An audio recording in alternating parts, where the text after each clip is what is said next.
Halo guys, sebelum kita mulai dengan resepi hari ini, aku mau berbagi ke teman-teman website aku. Di dalam website ini, teman-teman bisa mendapatkan semua informasi yang lebih dalam termasuk tip and trick tentang resep tersebut. Selain itu, teman-teman juga bisa get in touch dengan aku melalui website ini. Teman-teman yang mau tahu aku lebih dalam juga bisa klik About Mary. Tanpa basa-basi, yuk kita mulai dengan resepi hari ini.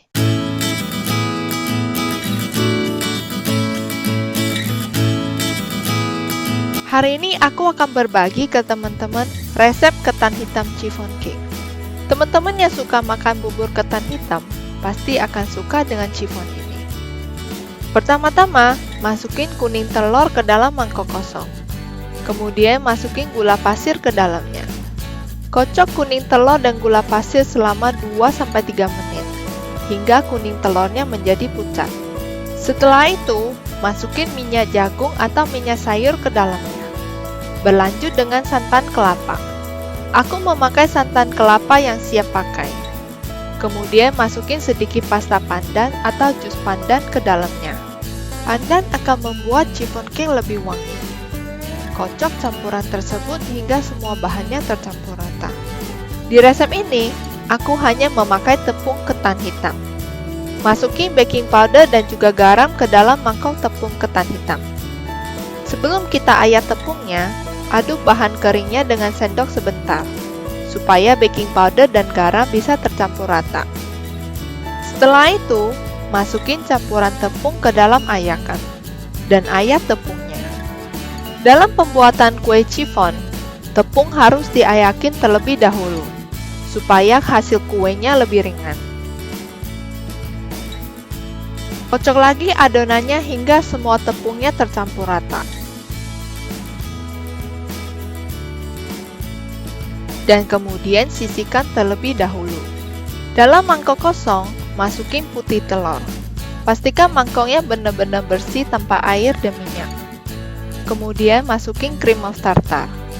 Cream of tartar bisa diganti dengan air lemon atau cuka. Kocok putih telurnya dengan mixer hingga sedikit mengembang. Dan masukin gula pasir secara perlahan-lahan ke dalamnya. Gula pasir bisa berinteraksi dengan protein putih telur untuk membantu menstabilkan kocokan putih telurnya, sehingga bisa mengembang dengan sempurna. Kocok putih telur hingga tipik dan berkilat. Setelah itu, masukin 1/3 adonan putih telur ke dalam adonan kuning telur, dan aduk balik dengan balon whisk. Di sini fold-in-nya bisa agak kasar, karena tujuannya untuk meringankan adonan kuning telur, agar konsistensinya mirip dengan adonan putih telur, supaya pengadukan selanjutnya lebih gampang. Setelah itu, masukin setengah adonan putih telur ke dalam adonan kuning telur. Fold in dengan berhati-hati, supaya tidak mengempeskan putih telurnya. Oh ya teman-teman, kalau teman-teman suka dengan video aku ini, jangan lupa pencet tombol subscribe, like, dan pencet tombol bell supaya teman-teman tidak kelewatan semua video baru aku. Teman-teman juga bisa follow aku di sosial media @dapurmary.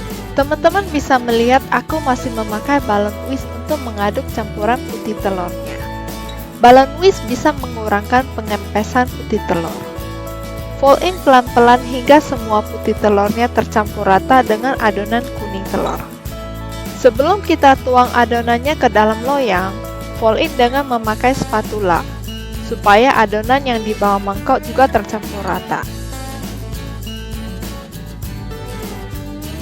Tuang adonan dengan perlahan-lahan ke dalam loyangnya. Tuang dari satu sisi saja, supaya tidak menambah gelembung udara ke dalam adonannya. Teman-teman ingat, jangan mengoleskan apa-apa ke dalam loyangnya.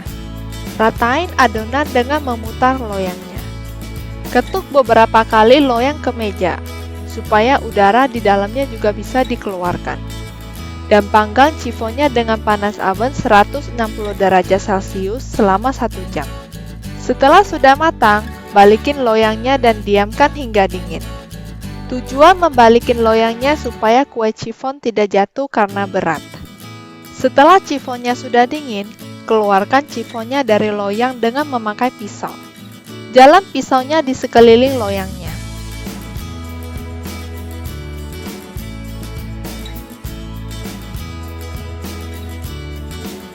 dan kemudian dorong bawah loyang ke atas untuk melepaskan loyang sampingnya. Resep ini beda dengan resep chiffon biasanya. Adonan untuk chiffon ini lebih basah, jadi kita tidak bisa pencet kuenya untuk melepaskan dari loyangnya. Selain itu, waktu yang diperlukan untuk memanggang kuenya juga lebih lama.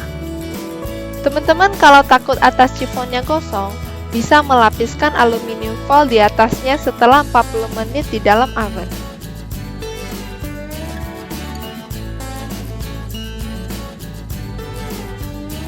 Potong kuenya dengan pisau yang tajam. Teman-teman jangan lupa untuk menghabiskan kuenya dalam 3 hari atau 5 hari di dalam kulkas. Aku berharap teman-teman suka dengan video aku ini. Teman-teman bisa komen di bawah resep apa lagi yang pengen aku buat di next video. Thank you for watching. Bye guys.